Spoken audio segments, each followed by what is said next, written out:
برادران ملت اسلامیہ، السلام علیکم ورحمۃ اللہ وبرکاتہ۔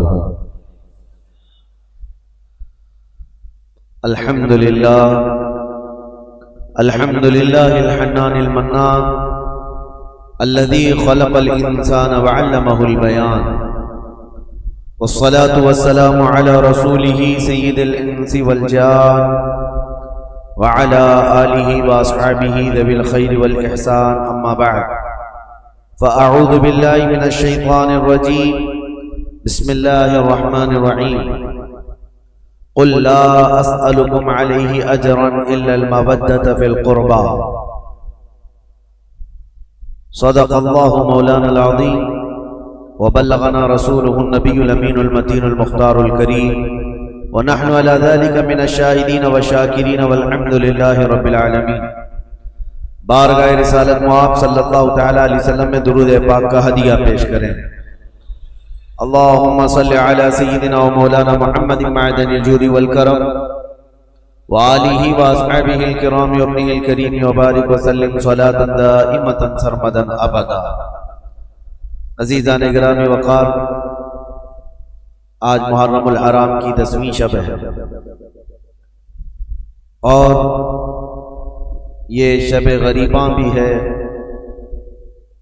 اس شب میں تاریخ کی بہت ساری ایسی سچائیاں چھپی ہوئی ہیں کہ جن کو بیان کرنے کے بعد دل رکھنے والے مومن کا کلیجہ منہ کو آ جاتا ہے۔ خاندان رسول صلی اللہ تعالی علیہ وسلم کے نونہالوں کی ایک عظیم تاریخ آج کی رات سے وابستہ ہے، اور ہم نے یہ جو 10 روزہ مجالس سجائی محرم الحرام کی، اس کا خلاصہ آج کی رات ہے۔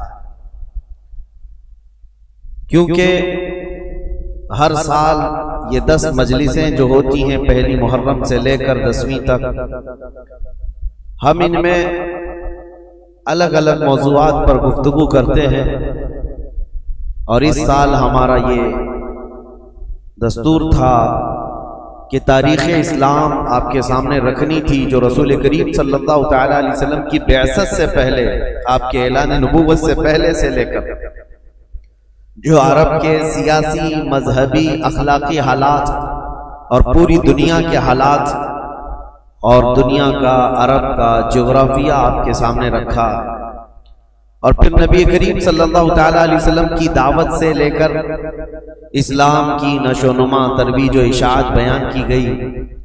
اس 10 روزہ مجالس میں پھر آپ نے چاروں خلفائے راشدین کے زمانے اور ان کے زمانوں میں ہونے والی فتوحات اسلامیہ اور عظیم عظیم کارنامے اس سال آپ کو سنائے گئے۔ مقصد میرا یہی تھا کہ تاریخ کی سچائیوں سے آپ کو جوڑ دیا جائے، تاکہ کوئی بھی اسلام کا بدخواہ اور دشمن صحابہ یا دشمن اہل بیت، دونوں میں سے کوئی بھی آپ کے ذہن کو خراب نہ کرے اور تاریخ کو ون سائیڈ بتا کر یا ایک حصے کی تاریخ بتا کر آپ کو گمراہ کرنے کی کوشش نہ کرے۔ اس لیے میں نے پوری تاریخ آپ کے سامنے رکھی۔ تاریخ اسلام میں اسلام کی سرحدیں مدینہ طیبہ کی سرحدوں سے نکل کر کہاں کہاں تک پہنچی، آپ نے سماعت کیا۔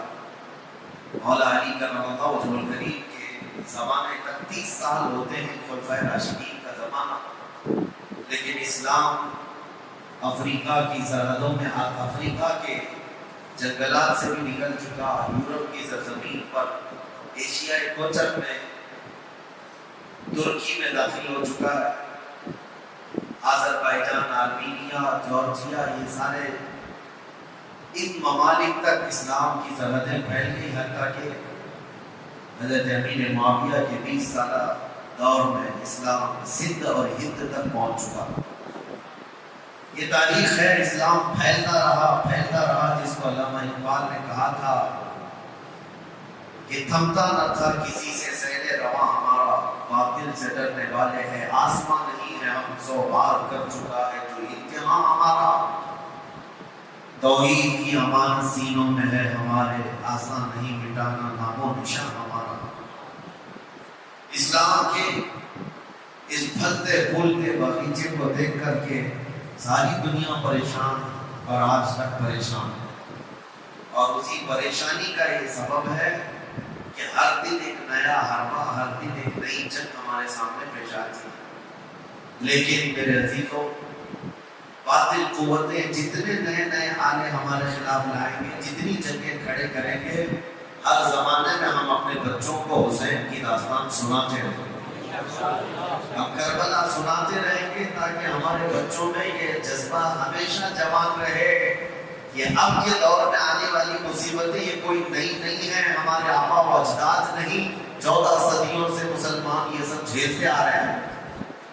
میں اکثر ایک جملہ کہتا ہوں، برسات میں نکلے ہوئے ابھی کے کیڑے مسجدوں کے آگے آ کر تلواریں یا چاقویں لہرا کر ڈراتے ہیں، اور اپنے کٹرواد نعروں سے تمہیں گھبرانے کی اور خوف و دہشت ڈالنے کی کوشش کرتے ہیں۔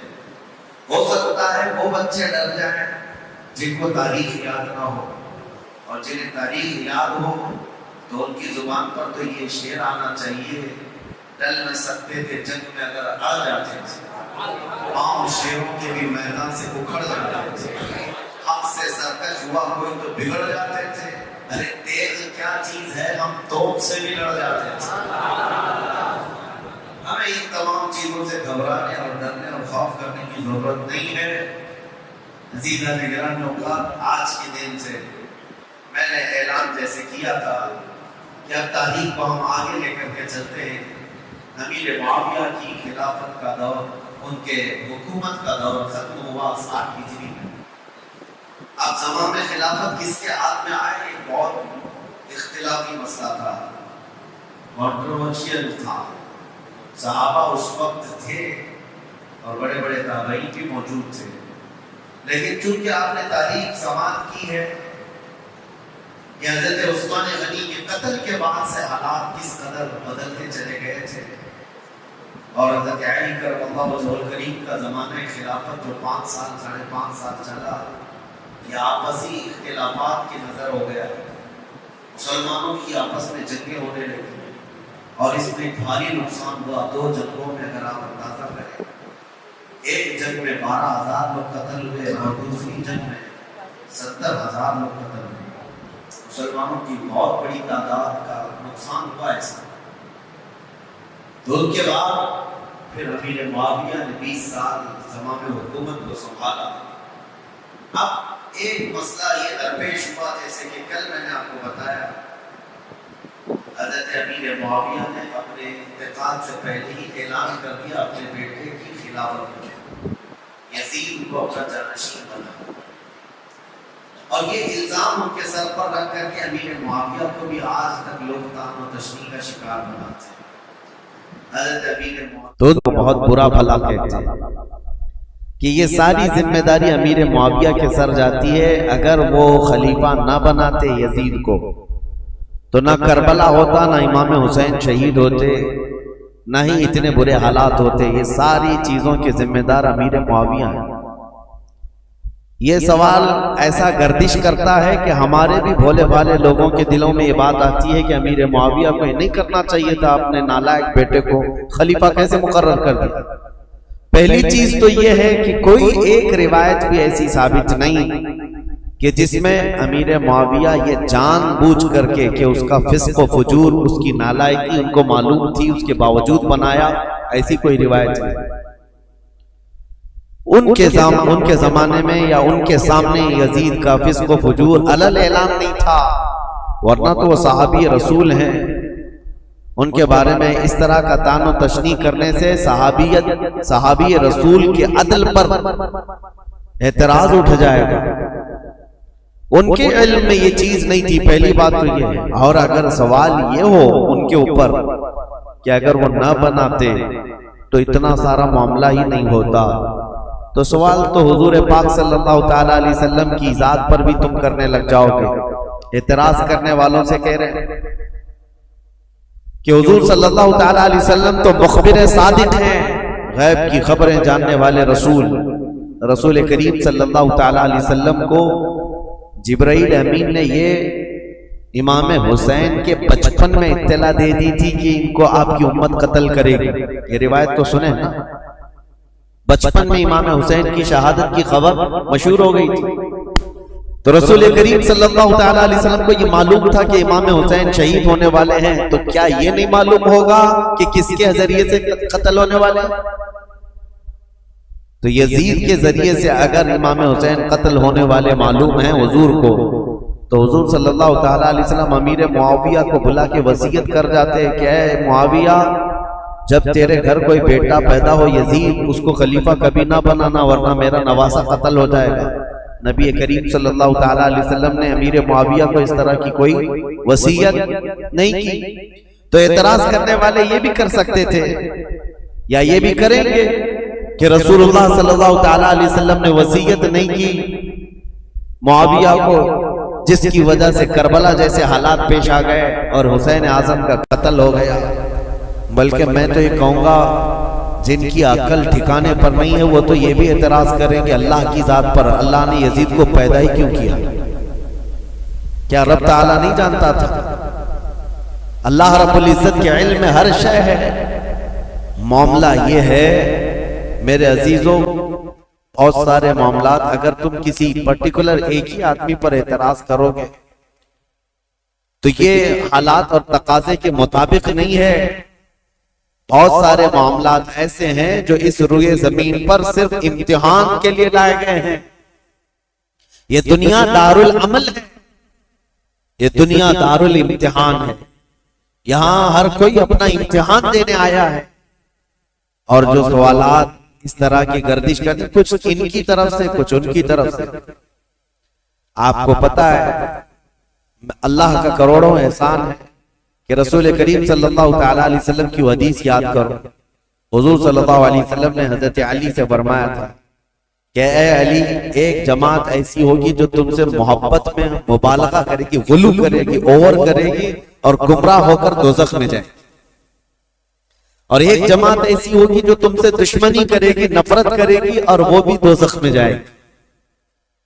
بس وہ لوگ جنتی ہیں جو درمیان میں ہیں. حضرت علی رضی اللہ تعالیٰ عنہ کی اتنا برابر بھی توہین نہیں کرتے اور ان کی محبت میں عقیدت میں اتنا غلو نہیں کرتے کہ ان کو نبی کے درجے تک پہنچائے. اور اس جماعت کا نام اہل سنت و جماعت. اور الحمدللہ ہمیں اس بات کا فخر ہے کہ ہم مولا کائنات علی مرتضیٰ کی تعظیم کرتے ہیں، تکریم کرتے ہیں، لیکن نبوت کے درجے تک نہیں پہنچاتے. اب یہ معاملہ اور کچھ جماعت ایسی ہے جو حضرت علی کا ہمیشہ تان و تشنیع کرتے رہتی ہے، گستاخیاں کرتی رہتی ہے. تو اے سنیو، تم فخر کرو، نہ تمہارا شمار اللہ نے کھٹملوں میں رکھا ہے نہ چوہوں میں رکھا ہے. الحمدللہ یہ رسول پاک صلی اللہ تعالیٰ علیہ وسلم کے ان شیروں میں ہمارا شمار ہے جو حق بولتے ہیں اور ہر حق پر قائم رہتے ہیں. ہوتا یہ ہے کہ ادھر سے بھی ادھر سے بھی فساد مچایا جاتا ہے. حضرت علی کے خلاف کچھ جماعتیں بولتی ہیں، حضرت امیر معاویہ کے خلاف کچھ جماعتیں بولتی ہیں. اب حضرت علی رضی اللہ تعالیٰ عنہ اور کربلا کے واقعات کے متعلق جو لوگوں کو پیٹ میں درد ہے اور یہ کہتے ہیں، یہ مولانا لوگ بڑے بڑے واقعات سناتے ہیں، لمبی داستانیں سناتے ہیں، کربلا کے میدان میں یہ ہوا وہ ہوا. حسین اعظم کربلا کے میدان میں گئے تھے، ان کے سامنے ان کے بچے شہید ہو رہے تھے، کٹ رہے تھے. اور حسین کون ہے؟ رسول اللہ کے نواسے. حسین کون ہے؟ علی کے بیٹے. حسین کون ہے؟ فاطمہ کے جگر گوشت. ان کے ساتھ نسبتیں رضوان اللہ تعالی علیہ مجمعین. اتنے بڑے حسین اعظم اور صحابی رسول ہیں جس کے درجے کو کوئی غوث بھی نہیں پہنچ سکتا. یہ بات تو طے ہے. اب یہ سوال چوہوں کی طرف سے جو یہ کہتے ہیں کہ جب کربلا کے میدان میں وہ اپنے بچوں کو نہیں بچا سکے تو پھر کوئی غوث اور کوئی قطب کوئی ولی تمہارے پکارنے پر تمہاری مدد کیسے کر سکتے ہیں؟ تو ہمارا بھولا بھالا جوان جس کو پٹی پڑا دی جاتی وہ سمجھتا ہاں کربلا کے میدان میں جب حسین اپنے بچوں کو نہیں بچا سکے تو پھر دوسرے ولی کیا بچائیں گے؟ اور کیوں ہم دوسرے اولیاء کو پکاریں گے مدد کے لیے؟ یہ اس طرح کے شوشے چھوڑے ہوئے ہیں. پہلے تو ان ظالموں کو یہ جواب دو، حسین اعظم رضی اللہ تعالیٰ عنہ کو کربلا کے میدان میں جان بچانے کے لیے نہیں بھیجا گیا تھا بلکہ اپنی جان دے کر اسلام بچانے بھیجا گیا تھا. وہ وہاں جان بچانے نہیں گئے تھے بلکہ اپنی جان کی قربانی دے کر اسلام بچانے گئے تھے. اگر وہ کوشش فرماتے یقیناً پورا دریائے فرات ان کے قدموں پر موجیں مار رہا ہوتا. حقیقت بات ہے میرے عزیزوں، وہ دارالامتحان میں تھے. امتحان کے وقت وہ امت کو ایک عظیم درس دینے گئے ہوئے تھے. اس سے یہ ثابت نہیں ہوتا کہ وہ مدد نہیں کر سکتے، یہ مدد نہیں کر سکتے. ہم بغداد شریف میں تھے اور واپس آئے زیارت کی. ایک صاحب سے ہماری ملاقات ہوئی، انہوں نے کہا اچھا مولانا بغداد سے جا کر آ رہے ہیں، آپ کی جماعت تو غوث پاک کہتی ہے. کہا بالکل. کہا وہاں تو اتنے بم برس رہے ہیں، سنا ہے وہاں تو مسلمانوں کا قتل ہو رہا ہے، کتنے تو وہاں پر میزائل داغے جا رہے ہیں. کہا ہاں سنا ہے، ہو بھی رہا ہے، حقیقت ہے، ہم دیکھ کر کے بھی آئے. کہا تو پھر غوث کیا کر رہے ہیں آپ کے؟ کیا ان کو بغداد والوں سے محبت نہیں ہے؟ میں نے ان سے سوال کیا، غوث پاک کو بغداد والوں سے جتنی محبت نہیں ہوگی، اس سے کروڑوں درجے اللہ کو مومنوں سے محبت ہے. میں پوچھا اللہ کیا کر رہا ہے؟ یہ ولی کا مقام بعد میں ہے. اللہ کیا کر رہا ہے؟ کیا اللہ تعالیٰ کو ان مومنوں سے محبت نہیں ہے؟ نادانوں، اگر یہی سوال کرنا ہو تو پھر بدر میں، احد میں، خندق میں، ہر جگہ سوال یہ کرنا پڑ جائے گا کہ رب تعالیٰ نے مومن جماعت کی نصرت کیوں نہیں کی؟ جب دارالامتحان میں ہوتا ہے کوئی امتحان کے میدان میں، تو یہ نہیں دیکھا جاتا کہ اس کی جان بچ رہی یا کون بچا رہا ہے، بلکہ یہ دیکھا جاتا ہے کہ اس کے قدم کتنے مضبوط ہیں. استقامت کا امتحان ہوتا ہے. بہرحال سوالات بہت، اعتراضات بہت، اور ہمارا وقت اس میں ختم ہونا چلے جائے. ہم تاریخ کی طرف آتے ہیں. معاویہ بن ابی سفیان رضی اللہ تعالیٰ عنہما، ان کے انتقال کے بعد یزید تخت خلافت پر بیٹھ گئے، جبکہ بڑے صحابہ کی منظوری نہیں تھی، اتفاق نہیں تھا. اور جو صحابہ موجود تھے اس میں حضرت عبد الرحمن بن ابو بکر، حضرت ابو بکر صدیق کے بیٹے عبد الرحمن، حضرت عمر کے بیٹے عبداللہ، حضرت زبیر کے بیٹے عبداللہ بن زبیر، یہ بڑے صحابہ اس وقت تھے. اور حضرت حسین ابن علی رضی اللہ تعالی، ان چاروں نے انکار کر دیا تھا کہ یزید کی تولیت یا اس کی خلافت کو ہم تسلیم نہیں کرتے. اب مسئلہ یہ ہوا کہ یزید بیٹھتے ساتھ ساری جگہوں پر خط لکھنے شروع کر دیے کہ میری بیعت لے لو. اپنے باپ، میرے باپ نے اعلان کیا ہے اپنے انتقال سے پہلے، لہذا میں امیر المومنین. کوفہ میں، بصرہ میں، سب جگہ یزید کی بیعت شروع ہو گئی. اب مسئلہ آ جاتا تھا مدینے کا، اور یہ چاروں بڑے صحابہ مدینے میں تھے. تو یزید کو ڈر انہی لوگوں سے تھا کہ یہ چار لوگ اگر منع کر دیے اور انکار کر دیے تو پورے حجاز میں میرا بیڑا غرق ہو جائے. اور ان چاروں میں کوئی ایک بھی کھڑا ہو گیا اپنے خلیفہ ہونے کا اعلان کرتے ہوئے تو آدھی دنیا ان کی طرف مائل ہو جائے گی. اس لیے کہ یہ چاروں بڑی عظمت والے ہیں. ایک صدیق اکبر کا بیٹا، ایک فاروق اعظم کا بیٹا، ایک حیدر کرار کا بیٹا، ایک عبدالزبیر رضی اللہ تعالیٰ عنہ کا بیٹا. تو یہ عشرہ مبشرہ کے بیٹے ہیں اور ان کی نسبتیں بھی بڑی ہیں. اور یزید کہاں، اس کی کون سی نسبت ہے؟ یہ تو حضرت امیر معاویہ رضی اللہ تعالیٰ عنہ کے گھر میں ان کی امارت کے زمانے میں پیدا ہوا، یعنی جب وہ گورنر تھے اس زمانے میں پیدا ہوا. ان چاروں صحابہ سے عمر میں بھی چھوٹا، اور عمل کا تو دور دور تک کوئی واسطہ ہی، کیونکہ تاریخ میں یہ ساری چیزیں محفوظ ہیں آج بھی.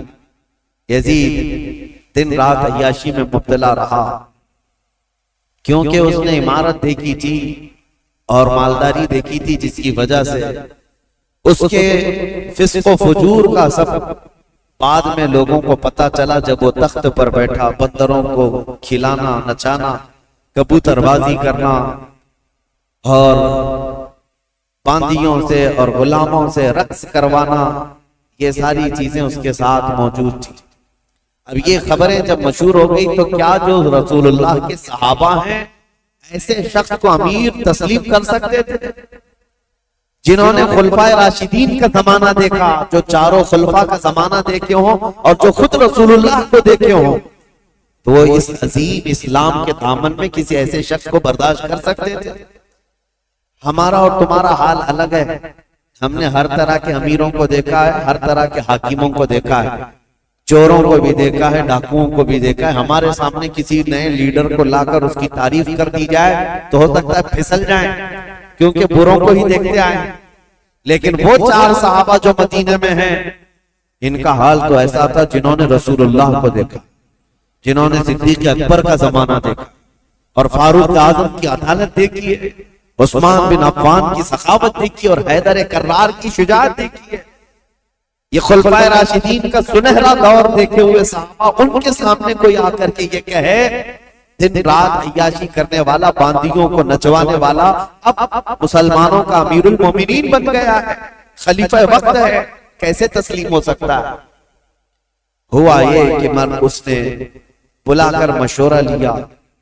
مدینے میں اس وقت جو گورنر تھے ولید بن عقبہ، ولید بن عقبہ کو اس نے ایک خط لکھا اور کہا یہ جو بڑے لوگ موجود ہیں مدینے میں ان کو بلاؤ. عبد الرحمن بن ابو بکر، عبداللہ بن عمر کر کے ان کو میری بیعت لے لینا، تم وکیل بن جاؤ.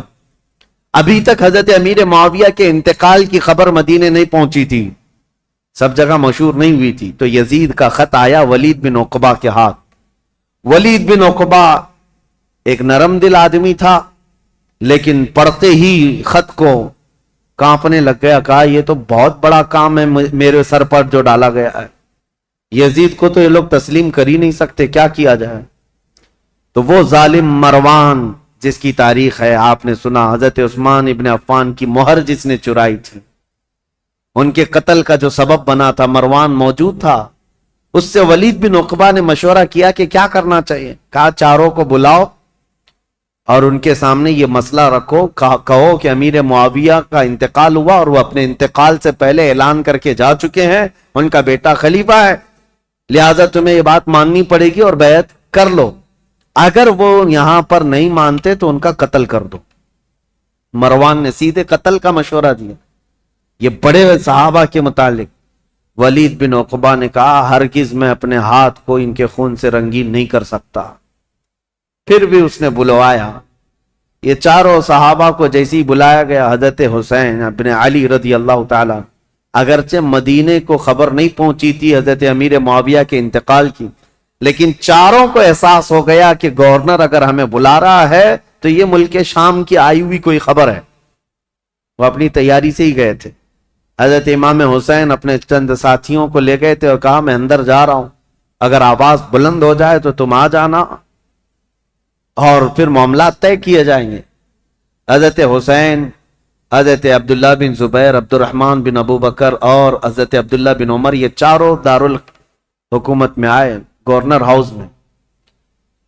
اور اس وقت ولید بن عقبہ موجود تھا اور مروان بھی موجود تھا. اس نے خط پڑھ کر کے سنایا یزید کا خط آیا ہے اور وہ خلافت کا حقدار تھا، اس لیے امیر معاویہ نے اس کے خلیفہ ہونے کا اعلان کر دیا، لہذا میں اس کا وکیل ہوں، یزید امیر المومنین کی طرف سے میں تم سے بیعت لیتا ہوں. حضرت عبد الرحمن بن ابو بکر وہ موجود تھے اور یہ دونوں صحابہ عبداللہ بن زبیر، عبداللہ بن عمر، یہ کھڑے ہو گئے. کہا ہمیں 1 دن کی مہلت دے دو، 1 دن کی مہلت دے دو. وہ نکلے. حضرت امام حسین کو اس نے پکڑ لیا. کہا کیونکہ اسے پتا تھا کہ اب یہاں مضبوط خلافت کا کوئی دعوے دار ہے تو حضرت علی کے بیٹے ہو سکتے ہیں، کیونکہ ان کی طرف پوری دنیا مائل تھی. حضرت امام حسین سے پوچھا تو حضرت امام حسین نے کہا سب سے پہلی بات تو یہ ہے کہ ہم جیسوں کو یہ زیب نہیں دیتا کہ یزید جیسا شخص خلافت کے تخت پر بیٹھ جائے. ہمیں یہ زیب نہیں دیتا کہ ایسی کوئی خبر بھی ہم سنیں، کیونکہ یہ تخت خلافت کسی بادشاہ کا نہیں، یہ رسول اللہ کی نیابت کا ہے. رسول کریم صلی اللہ تعالی علیہ وسلم کی سنتیں جس کے اندر نہیں، وہ ان کی نیابت کیا کر سکتا ہے؟ تو ولید بن عقبہ نے کہا معاملہ گرم ہو جائے گا، حسین تو تیار نہیں. پھر کہا نہیں، آپ کو تو بیعت کرنا ہوگا. حضرت امام حسین نے کہا میں اس طرح چھپ کر بیعت کرنے والا نہیں، جب سارے مدینے والے سب لوگ بیعت کریں گے تب میں بھی علل اعلان آؤں گا، سب کے ساتھ آؤں گا، آج مجھے جانے دو. ولید بن عقبہ نے ان کو بھی جانے دیا. ٹھیک ہے. جیسے یہ گئے مروان بن حکم کھڑا ہوا اور کہا ولید بن عقبہ کو، کہا کہ تو نے بہت بڑا موقع گنوا لیا، آج ان کو قتل کر دینے کا سب سے بہترین موقع تھا، تو گنوا لیا، اور تو آج ان سے بیعت نہیں لے سکا. مروان کہہ رہا ہے دیکھ لینا زندگی پر اب تجھے حسین سے بیعت کبھی نہیں مل سکی. ایک بار وہ یہاں سے جا چکے ہیں، حسین کبھی بھی بیعت نہیں کر سکتے، تیرے لیے اچھا موقع تھا. ولید بن عقبہ نے کہا میرے لیے ساری دنیا آ جائے لیکن میں حسین کے خون سے اپنا ہاتھ رنگین نہیں کر سکتا، اس لیے کہ وہ رسول اللہ کے قرابت دار نواز ہیں. تو مروان بن حکم نے ولید بن عقبہ کی شکایت لکھ کر کے بھیجی یزید کے پاس کہ اس کی نرم دلی کی وجہ سے یہ چاروں چلے گئے. اور ہوا کیا، عبداللہ بن زبیر اور عبداللہ بن عمر رات کے وقت ہی اپنا سامان لیے اور مکہ چلے گئے، مدینہ طیبہ چھوڑ کر چلے گئے کہ دوسرے دن پھر یہ گورنر بلائے گا اور زبردستی کرے گا. لیکن مکہ میں جائیں گے تو حرم پاک میں خانہ کعبہ کے اطراف کوئی کسی کو زور زبردستی نہیں کر سکتا جو حرم میں جائے گا. جنگ بھی حرام ہے، قتل و قتال بھی حرام ہے. تو یہ صحابہ وہاں چلے گئے اور وہاں جا کر انہوں نے پناہ لی. اب امام حسین مدینہ میں تھے. دوسرا دن آیا تو پھر دوسرے دن پھر اس نے بلایا ولید بن عقبہ نے کہ آؤ. امام حسین رضی اللہ تعالیٰ عنہ نے آج پھر کہا کہ نہیں، میں اس بیعت کے لیے راضی نہیں ہوں اور مجھے زور زبردستی نہ کیا جائے. ولید بن عقبہ نے کہا اے حسین ابن علی، میں آپ کی تعظیم کرتا ہوں، آپ کی عزت کرتا ہوں، لیکن میرے اوپر ملک شام کا حکم آیا ہے، پریشر میں ہے، میرے اوپر دباؤ ہے، لہٰذا ایک ہی راستہ ہے کہ آپ یا تو میرے اس شہر میں یا حدود میں نہ رہیں جہاں میری گورنری ہے، یا تو بیعت کر لیجئے. امام حسین نے کہا میں شہر تو چھوڑ دوں گا لیکن بیعت نہیں کروں. اور کون سے شہر چھوڑنے کی بات؟ مدینۃ الرسول. امام حسین اپنے خاندان والوں کو آ کر بتاتے ہیں، اور امام حسین نے اہل بیت کے گھرانے میں یہ بات بتائی کہ آج ہمارے لیے ایسی حالت آ گئی ہے، مدینے میں رہنا ہے تو ہمیں اس کی بیعت قبول کرنا ہوگا اور اس کو امیر المومنین تسلیم کرنا ہوگا، یا تو پھر مدینے سے باہر نکل کر جیسے میرے دو بھائی مکہ چلے گئے، عبداللہ بن زبیر اور عبداللہ بن عمر، اسی طرح مجھے بھی مکہ حرم کعبہ میں جانا ہوگا. اہل بیت کا بچہ بچہ کہنے لگا رسول کریم صلی اللہ تعالی علیہ وسلم کا شہر چھوٹ رہا ہے، اے امام علی مقام، اس کو گوارا کر لیں گے لیکن رسول اللہ کی شریعت چھوٹ جائے یہ گوارا نہ کریں. حضور کے شریعت پر اور اسلام کی تاریخ میں ایسا کوئی دھبا آ جائے یہ گوارا نہ ہو. میں آپ کو بتاتا ہوں یہ مسئلہ کتنا اہم تھا. ظالموں کو پتہ نہیں جو اوپر اوپر کی تاریخ پڑھتے ہیں اور بک بک کر کے ٹی وی میں چلے جاتے ہیں کہ امام حسین نے خواہ اپنے بچوں کو جھونک دیا کربلا کے میدان میں اور یہ سیاسی جنگ تھی نعوذ باللہ. اور بعض یہ کہتے ہیں کہ خروج کیا، خروج کا مطلب ہوتا ہے بغاوت کیا. جب ایک امیر المومنین ہو گیا تھا، خلیفہ وقت ہو گیا تھا، تو امام حسین بغاوت کر کے کیوں گئے؟ اس طرح کے جو اعتراضات کرتے ہیں ان ظالم ناعاقبت اندیشوں کو خبر تک نہیں ہے تاریخ کی سچائیاں، انہیں معلوم بھی نہیں ہے. یہ ہو سکتا ہے یزید کی ذریت کے لوگ ہوں یا یزید کے مشاغل اور اس کے کاموں سے اتفاق رکھتے ہوں، اسی لیے اس کو آج بھی رضی اللہ عنہ لکھتے ہیں. آج بھی ایسی قوم موجود ہے. ایک طرف رسول اللہ کا پورا گھرانہ ہے. کیا امام حسین جن کو رسول کریم صلی اللہ تعالی علیہ وسلم نے اپنی گود میں رکھ کر پالا ہو، بلکہ سیدنا ابو ہریرہ سے یہ روایت ہے کہ حضور صلی اللہ تعالی علیہ وسلم امام حسین کا لعاب پاک، امام حسین کا لعاب تھوک خود حضور صلی اللہ علیہ وسلم اس طرح چوستے تھے. حدیث کے الفاظ ہیں کہ یمتص رسول اللہ صلی اللہ تعالی علیہ وسلم لعاب الحسین کما یمتص التمر. حسین کا لعاب رسول اللہ ایسے چوستے جیسے کوئی کھجور چوس رہا ہو. جس کے حلق میں نبی کریم صلی اللہ تعالی علیہ وسلم کا لعاب پاک گیا ہو، کیا وہ ناحق فیصلہ کرے گا؟ کیا وہ زور زبردستی رسول اللہ کے خاندان کو جنگ کے میدان میں جھونک دے گا؟ بات اتنی تھی کہ امام حسین کی نگاہیں بہت دور تک دیکھ رہی تھی، آج تک دیکھ رہی تھی.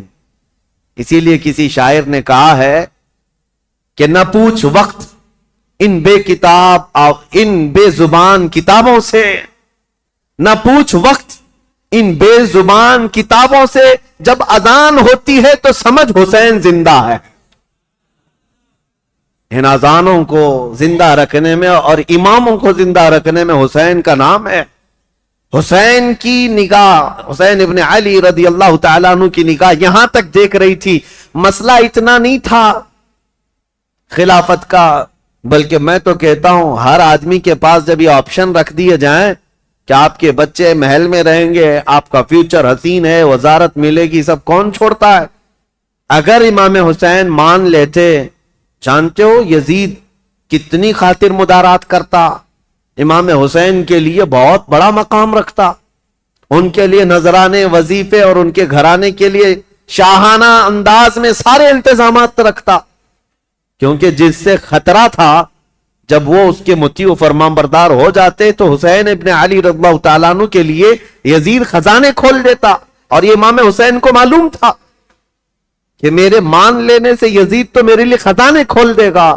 لیکن امام حسین کی نگاہیں بہت دور تک دیکھ رہی تھی، آج تک کے لیے دیکھ رہی تھی. آج میں آپ سے پوچھتا ہوں میرے عزیزوں، یہ مسلح امامت ہے. نماز پڑھنے والے جیسے بھی ہوں، مقتدی ہزار قسم کے آتے ہیں، کوئی داڑھی چلا، کوئی ٹوپی کے بغیر، کوئی پتہ نہیں کیا کیا چیزیں کیا ہوا، سب آتے ہیں، ان کو کوئی نہیں پوچھتا. لیکن امامت کے مسلح پر جو کھڑا ہے اس کے اوپر سے نیچے تک ساری چیزیں دیکھتی ہے آج بھی قوم. اگر کوئی شخص چوری میں مشہور ہو جائے تو میں آپ سے کہتا ہوں کیا چور کو آپ اپنا امام بنا لیں گے مسجد کا؟ کسی کا زنا مشہور ہو جائے تو کیا آپ اس کو امام بنا لیں گے؟ نہیں. آپ یہ کہیں گے میں جیسا تیسا ہوں لیکن امام نہیں. امام ایسا نہیں. چور، ڈاکو اور لٹیرا ہم امام نہیں بناتے. میرے عزیزو، یہ جو تمہارے اندر فکر ہے یہ حسین ابن علی کی دی ہوئی ہے، یہ صدقہ ہے امام علی مقام کا، احسان ہے ان کا پوری دنیا میں. انہوں نے یہ چھاپ چھوڑی ہے کہ ہم آج مسجد کے اس مصلے کے لیے بھی پرہیزگار ڈھونڈتے ہیں اور شریعت کا پابند ڈھونڈتے ہیں. اگر امام حسین اس وقت یہ کر جاتے، یزید کے ہاتھ میں دے کر بیعت کر لیتے، تو آج کوئی بھی اس بات کو دلیل بنا لیتا، میاں آپ فلاں امام پر اعتراض کر رہے ہیں، رسول اللہ کے نواسے نے امام مان لیا تھا شرابی کو، تو ہم کیوں نہیں امام بنا سکتے؟ ہر ایک کے لیے دلیل بن جاتی. اسی لیے میرے عزیزو، خالی وہ وقتی جنگ نہیں تھی، قیامت تک کے لیے فیصلہ تھا، قیامت تک کے لیے دلیل بننے والا تھا ان کا عمل. اسی لیے امام حسین کو بہت بڑا فیصلہ لینا پڑا، بہت بڑا فیصلہ لینا پڑا. اگر میرے نکلنے سے صرف میرے گھر کا ہی مسئلہ تھا تو یہ الگ بات ہے، لیکن میرے نکلنے سے آنے والی نسلوں کے لیے بھی ہے تو مجھے 1000 بار سوچنا پڑے گا. امام حسین کے سامنے یہ چیلنج تھا کہ وہ رسول اللہ کے نواسے، جن کے لیے میرے آقا نے یہ فرمایا حسین منی وانا من الحسین، حسین مجھ سے ہیں اور میں حسین سے ہوں. اس کا مطلب یہ ہے رسول اللہ کی شریعت حسین سے ہے، رسول اللہ کا دین حسین سے ہے. تو جب امام حسین سے پورا دین وابستہ ہے تو پھر امام حسین کو بہت سوچ کر کے قدم اٹھانا تھا. ظالموں، خالی صرف اتنا بک بک کہہ دینا کہ وہ خامخواہ اپنے خاندان کو میدان جنگ میں جھونک دیے اور سیاسی جنگ تھی یا بغاوت کیا، اپنی آخرت خراب کرتے ہو، اپنی آخرت برباد کرتے ہو. تمہیں خبر بھی نہیں ہے، تمہارے ساتھ اگر ایسے معاملات آ جائیں تب پتا چلے گا. دین کی تھوڑی بہت بھی سوجھ بوجھ رکھتے ہو تو ایسی حرکت کبھی نہیں کر سکتے.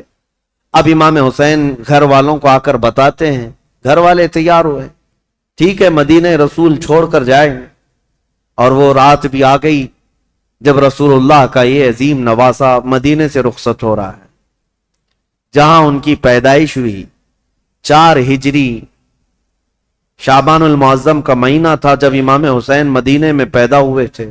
اس دن رسول کریم صلی اللہ تعالی علیہ وسلم کو اتنی خوشی ہوئی تھی، اور پتہ ہے آپ کی ولادت سے پہلے حضور کی چچی ام الفضل حضرت عباس کی بیوی حضرت ام الفضل یہ آئی تھی، خواب دیکھ کر کے ڈر کر کے آئی اور کہا یا رسول اللہ صلی اللہ علیہ وسلم میں بہت ہی عجیب خواب دیکھ کر کے آئی ہوں، مجھے ڈر ہے۔ کہا کیا دیکھی ہو؟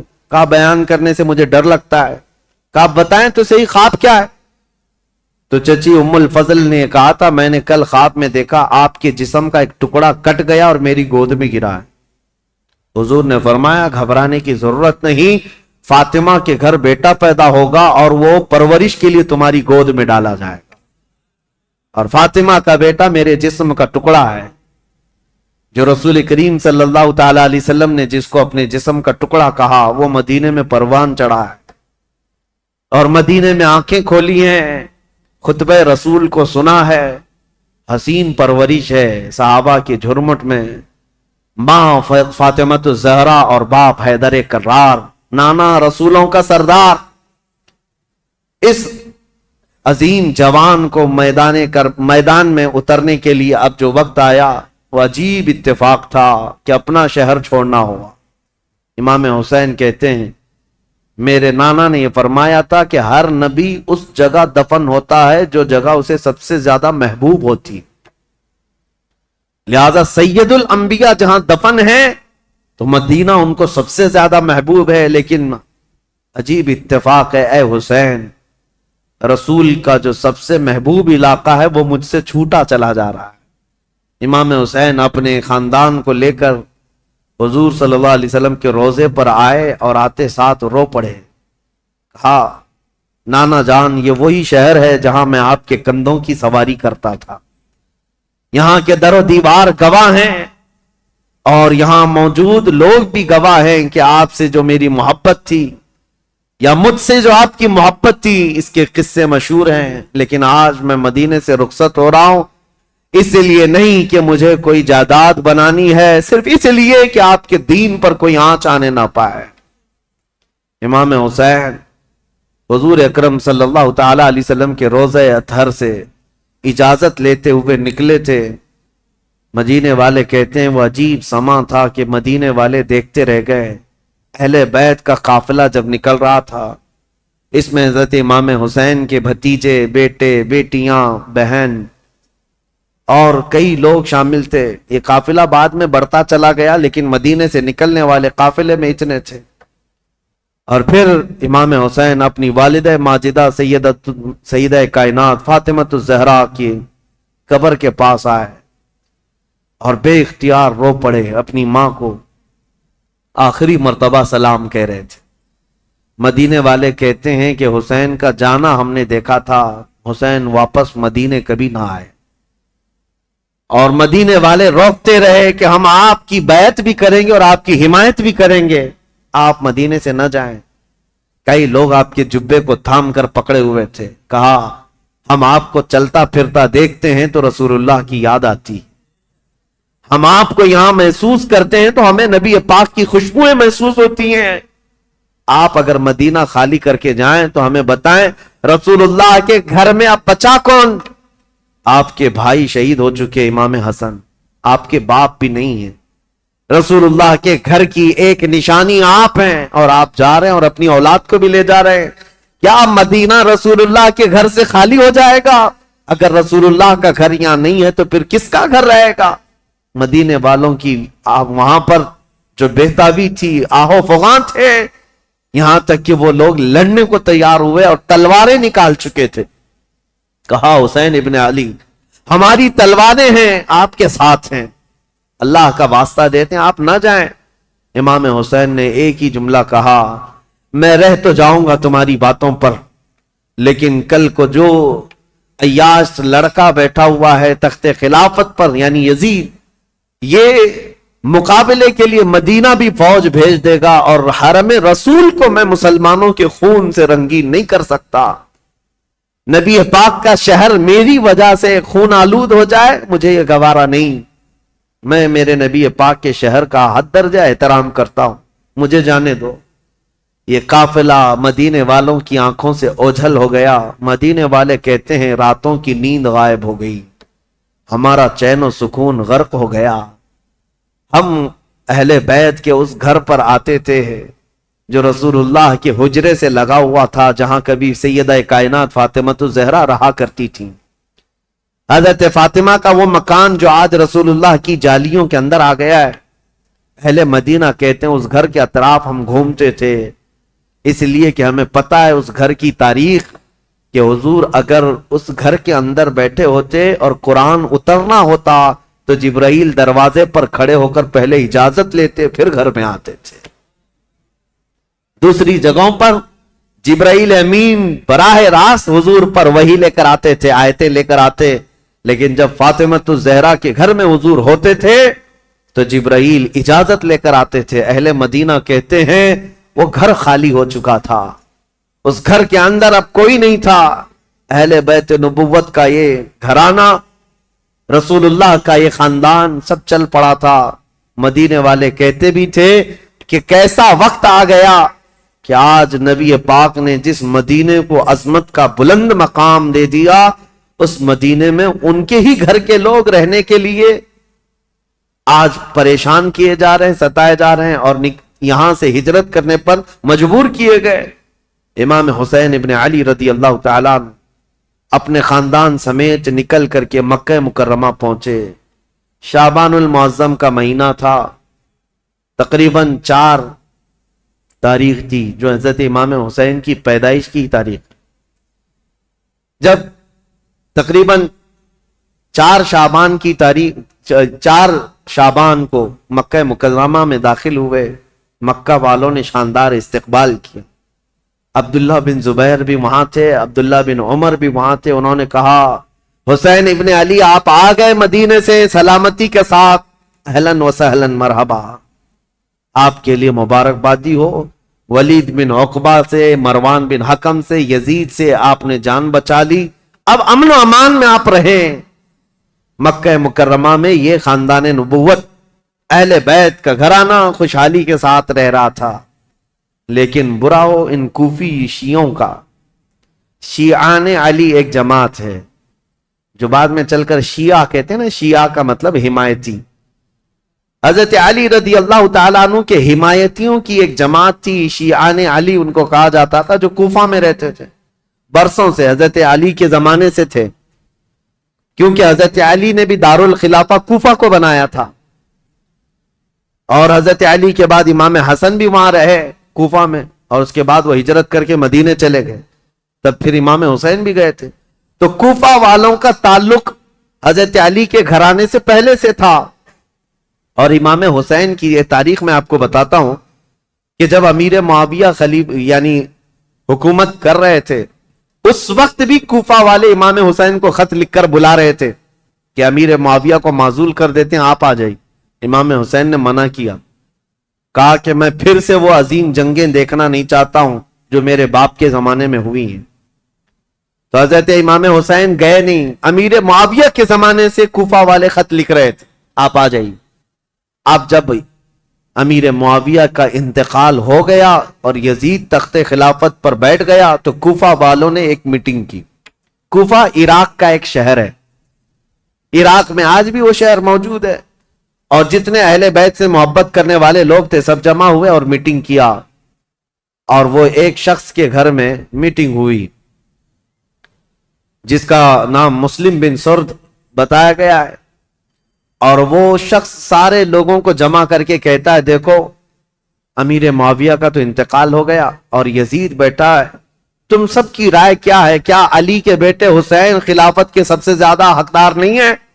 کوفہ والوں نے ایک زبان ہو کر کہا ہاں، رسول اللہ کے نواسے علی ابن ابی طالب کے بیٹے، ان سے زیادہ حقدار کون ہے؟ تو ان لوگوں نے کہا کہ ہم نے یہ سنا ہے کہ امام حسین نے بھی یزید کی بیعت کو قبول کرنے سے منع کر دیا اور وہ مدینہ چھوڑ کر مکہ جا چکے ہیں.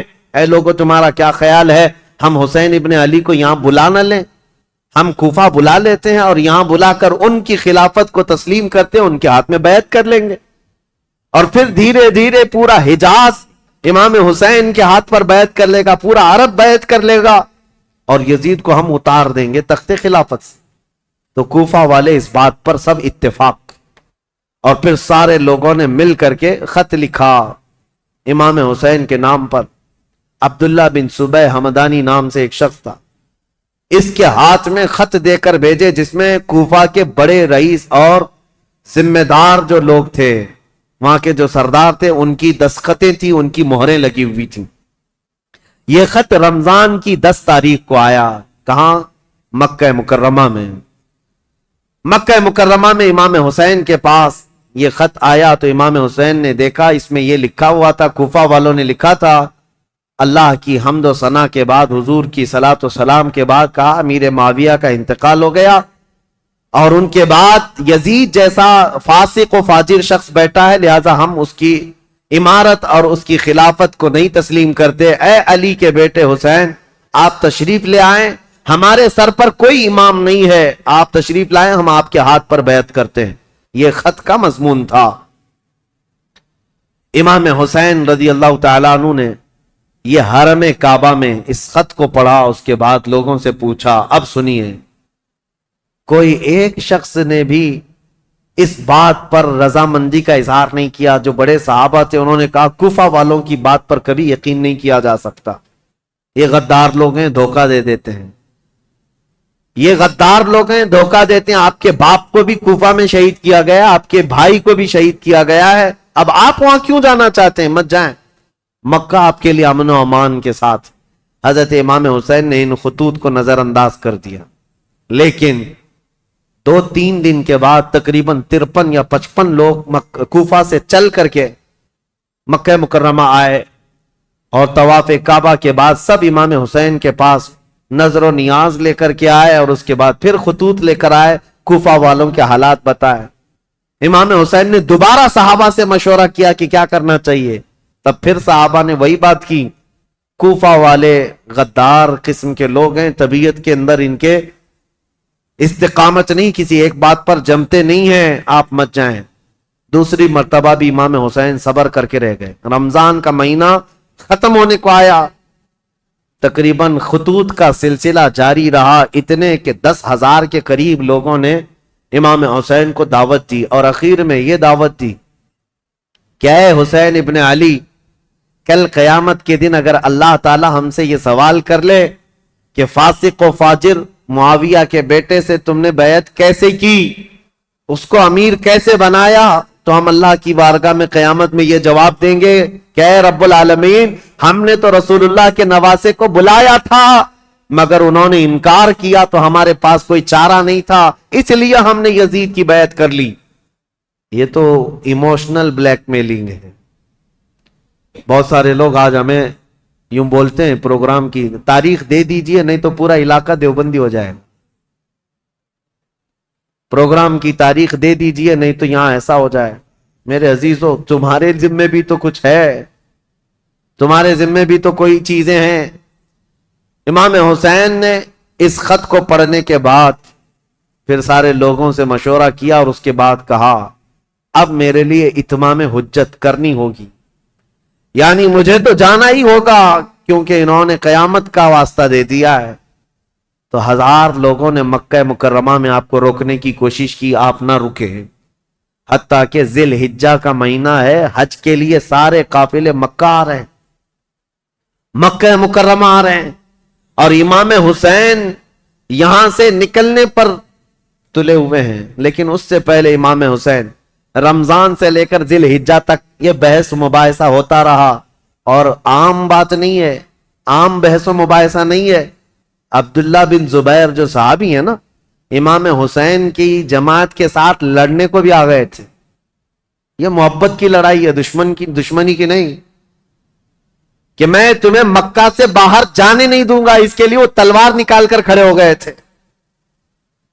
یہ بھی لڑائی قریب تھی، مکہ کی مکرمہ سے نہ جانے دیں گے، کیونکہ عبداللہ بن زبیر جانتے تھے کہ کوفہ والے ان کا کیا کریں گے۔ تو پھر امام حسین رمضان کے بعد بھی رک گئے۔ جب امام حسین اصرار کرنے لگے بار بار، تو چند صحابہ آئے اور ان سے مشورتاً یہ کہا کہ اگر آپ کو جانا ہی ہے اور کوفہ والوں کے بارے میں آپ یہ کہہ رہے ہیں کہ یہ ہزاروں لوگ بیعت قبول کرنے کو تیار ہیں، تو آپ نہ جاتے ہوئے پہلے اپنے خاندان کے کسی معتمد شخص کو وکیل بنا کر بھیجیں، اور وہ جا کر کے براہ راست حالات دیکھے گا اور وہ خبر دے گا، تب آپ جائیے، ان کے خطوں کے بھروسے پر مت جائیے، ان کے خط اور ان کے بولیوں پر مت جائیے۔ تو امام حسین نے اس مشورے کو تسلیم کر لیا۔ پھر اپنے بھائی مسلم بن عقیل کو، چچیرے بھائی تھے حضرت امام مسلم بن عقیل جو ہیں، یہ حضرت امام حسین کے چچیرے بھائی، حضرت عقیل حضرت علی کے سگے بھائی۔ تو مسلم بن عقیل سے آپ بڑی محبت رکھتے تھے اور معتمد بھی تھے امام حسین کے۔ بلایا اور کہا کہ بھائی تم جاؤ کوفہ اور میری جانب سے وہاں لوگوں سے بیعت لے لینا وکیل بن کر، اور حالات دیکھ کر کے مجھے خبر کر دینا۔ یہ تاریخ ہے۔ ایک طرف یزید ساری جگہوں پر اپنے سخت گیر حکام کو نافذ کر چکا ہے، بہت جلاد قسم کے گورنروں کو بٹھایا ہوا ہے، اور ایک طرف امام حسین رضی اللہ تعالیٰ عنہ اور ان کے حامیوں کا یہ ایک طریقے سے معاملہ چل رہا تھا، خلافت کو لے کر کے یہ باتیں چلی رہی تھی۔ تو حضرت امام حسین نے جب اپنے بھائی امام مسلم کو بھیجا تو وہ نکلے کوفہ کے لیے، اور جب وہ کوفہ جا رہے تھے تو تاریخ میں موجود ہے امام مسلم بن عقیل کے دو چھوٹے بچے محمد اور ابراہیم بھی ساتھ ہو گئے، کیونکہ وہ باپ کے بغیر رہتے نہیں تھے۔ امام مسلم بن عقیل اپنے دو بچوں کے ساتھ کوفہ کے لیے روانہ ہوئے۔ جیسے ہی کوفہ میں آئے، کوفہ والے جوق در جوق امام مسلم کا استقبال کرتے ہیں، اور اتنی بڑی تعداد میں استقبال کیا کہ تقریباً ایک ہی رات میں 12,000 لوگ آپ کے ہاتھ پر بیعت کیے۔ 12,000 لوگ امام مسلم بن عقیل کے ہاتھ پر امام حسین کا وکیل سمجھ کر بیعت کیا، اور جدھر دیکھو ادھر اہل بیت کا نعرہ، محبت علی کا نعرہ، امام حسین کی امارت اور خلافت کا نعرہ، ماحول رنگا رنگ ہے کوفہ کا۔ امام مسلم بن عقیل سیدھے مختار بن عبید، ایک شخص ہے، اس کے گھر جا کر قیام کرتے ہیں۔ مختار بن عبید وہاں سردار کی حیثیت رکھتا تھا، اور اس نے سارے لوگوں کو یہیں پر جمع کیا تھا، اور ساری باتیں یہیں سے چل رہی تھی۔ امام مسلم بن عقیل جیسی گئے تو کوفہ کے اس وقت جو گورنر تھے وہ نعمان بن بشیر، ایک صحابی رسول تھے، یزید کی طرف سے وہ گورنر تھے، نرم دل تھے اور نہایت ہی عجز و انکساری والے، تواضع والے انسان تھے۔ ان کو جب یہ بتایا گیا کہ امام مسلم بن عقیل کوفہ میں آئے ہیں اور لوگ جوق در جوق ان کے ہاتھ پر بیعت کر رہے ہیں، امام حسین کی بیعت لے رہے ہیں، تو انہوں نے دوسرے دن خطبہ دیا تھا اور کہا تھا کہ اے کوفہ والو، مجھے ڈر ہے یزید کو یہ خبر پہنچے گی تو وہ تم سب سے سختی کرے گا، اور پھر کوفہ والوں کی جان و مال خطرے میں ہوں گے۔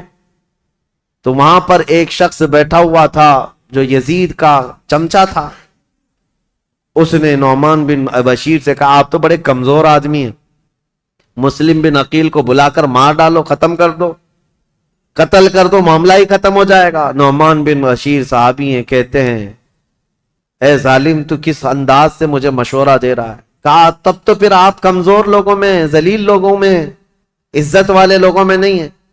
انہوں نے نعمان بن بشیر نے ایک تاریخی جملہ کہا تھا، مجھے ایسی ذلت گوارا ہے جس میں رب کی عزت ہے، رب کی رضا ہے، اور مجھے ایسی عزت گوارا نہیں جس میں رب کی ناراضی ہو اور کسی کا خون میرے ہاتھ سے رنگا ہو۔ عزیزان، میرا ہاتھ کسی کے خون سے رنگا ہوا ہو۔ حضرت نعمان بن بشیر اتر گئے اور یزیدی جو وہاں موجود تھے حامی، انہوں نے خط لکھ کر کے یزید کو پہنچا دیا کہ دیکھو یہاں پر تو مسلم بن عقیل آئے ہیں اور حسین نے خلافت کا دعویٰ کر ہی دیا ہے، جس کا تمہیں خطرہ تھا وہ خطرہ آ گیا، اور کوفہ والے جوق در جوق بیعت کر رہے ہیں۔ یزید کو کب یہ بات ہضم ہوتی؟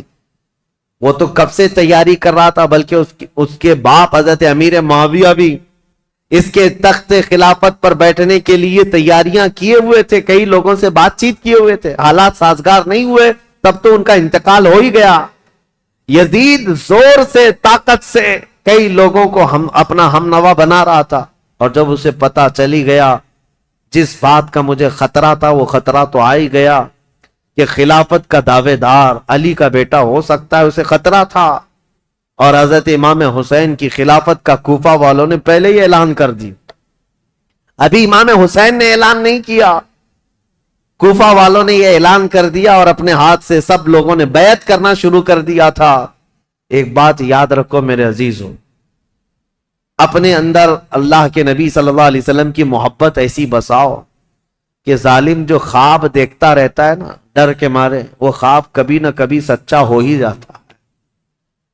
ہاں، مجھے یہ بات یاد آتی، یزید جیسے ڈرتا تھا، ہر دن ڈر کے سوتا تھا کہ کہیں سے کوئی خلافت کا دعوے دار اٹھے گا تو میری کرسی ہلا دے گا، اور اس کو پتا چلا جیسے ہی حضرت امام حسین اٹھ گئے تو اس دن وہ اپنا ماتھا مارنے لگا اور لوگوں سے کہا کہ دیکھو جس کا ڈر تھا وہی ہو گیا۔ ایسے ہی آج کے یزیدیوں کو بھی یہ خبر ستاتی رہتی ہے ہمارے ملک کے، اور پاکھنڈی بولتے بھی رہتے ہیں 2029 میں ہندوستان کا پردھان منتری مسلمان بن جائے گا۔ یہ ہماری بات نہیں ہے، یہ ڈر کے مارے دیکھے ہوئے خواب ہیں، یہ ڈراؤنے خواب ہیں جو پریشان کرتے ہیں، اور انشاءاللہ العزیز کوئی حسین کا غلام بیدار ہوگا اور پورے ہند کو ایک میدان میں لا کر کھڑا بھی کرے گا انشاءاللہ۔ ہاں، اس قوم کو زندہ ہو لینے دو، پھر ہر قوم کہے گی حسین ہمارے ہیں انشاءاللہ۔ حضرت امام حسین کی طرف سے امام مسلم بن عقیل نے بیعت لینی شروع کی تو یہاں کوفہ پورا کا پورا ان کے دامن میں آ گیا۔ روزانہ ایک ایک گھر پر دعوت ہے امام مسلم بن عقیل کو، ارے وہ چلنے تک نہیں دیتے، ان کے شہزادوں کو سواریاں بنا لیتے، ان کے شہزادوں کو اپنی سواریوں پر بٹھا لیتے، اپنے کندھوں کو سواری بنا دیتے، اس طرح کی محبت پیش کرتے رہے۔ اور پھر امام مسلم بن عقیل نے امام حسین کو خط لکھا کہ حالات بہت اچھے ہیں، کوفہ والے پورے ایک آواز ہو کر آپ کی خلافت کا اعلان کر رہے ہیں، آپ کو جلدی تشریف لانا چاہیے اور آپ کی خلافت کا اعلان ہونا چاہیے۔ امام مسلم بن عقیل نے خط لکھ کر بھیجا، جس کام کے لیے آپ کو بھیجا گیا تھا وہ کام تو آپ نے کیا، عینی گواہ بھی تھے، آنکھوں سے دیکھا ہوا حال بیان کر دیا۔ اب امام حسین کے پاس جب یہ خط آیا تو اب مجھے بتاؤ، مکہ والے جو صحابہ امام حسین کو روک رہے تھے مت جاؤ مت جاؤ، امام حسین نے کہا تمہارے مشورے پر میں اپنے بھائی کو بھیجا، میرے بھائی نے بھی وہی خبر دی جو کوفہ والے اپنے خطوں میں لکھ کر کے بھیج رہے تھے، میرے بھائی پر تو مجھے اعتماد ہے، انہوں نے جو دیکھا وہ سچ بتایا۔ یہ خط تو آیا لیکن یزید کے ہاں سے جو معاملات سنگ دل کے بدلے اس طرح کہ اس نے مروان بن حکم کو بلایا اور پوچھا کہ یہ اس فتنے کو کیسے ختم کریں، یہ بغاوت کو کیسے سرو کریں۔ تو اس نے مشورہ دیا کہ نعمان بن بشیر یہ کمزور دل آدمی ہے، نرم دل آدمی ہے، اس کو اتار دو، حالانکہ صحابی رسول تھے، کہا اس کو اتار دو۔ اور عبید اللہ ابن زیاد یہ ایک نہایتی ظالم قسم کا جلاد آدمی تھا، اس کی ماں کے متعلق ہی مشہور تھا کہ وہ زنا کرتی یا کرواتی رہی جس سے پیدا ہوا، اور اس کی ظلم کی داستانیں لوگوں میں مشہور تھیں۔ یہ بصرہ کا گورنر تھا۔ یزید نے فوراً لیٹر لکھ کر بھیجا کہ یہاں سے عبید اللہ بن زیاد سیدھے کوفہ جائے اور وہاں کے حالات کو اپنے ہاتھ میں کنٹرول کرے۔ عبید اللہ بن زیاد جیسے ہی یزید کا خط آیا وہ کوفہ نکلا۔ کوفہ جب گیا تو بھیس بدل کر کے آیا، چہرے پر نقاب ڈال کر کے مدینے کی طرف، مکہ کی طرف سے جو راستہ آتا ہے اس راستے سے کوفہ میں آیا، کیونکہ کوفہ والے روز اس انتظار میں تھے کہ حیدر کرار کے شہزادے امام حسین تشریف لانے والے، رسول اللہ کے بیٹے کوفہ میں آنے والے، روز انتظار میں تھے کیونکہ امام مسلم نے خط لکھ کر کے بھیج دیا ہے، اب وہ آنے والے۔ تو ابن زیاد یہی دھوکہ دیتے ہوئے اسی راستے سے آیا کہ کوفہ والے یہ سمجھیں کہ حسین ابن علی آئے، اور کوفہ والے وہی سمجھے، خوب نعرے لگائے مرحبا بک یا ابن رسول اللہ، اے رسول اللہ کے شہزادے مرحبا مرحبا، آپ آ گئے ہمارے کوفہ میں۔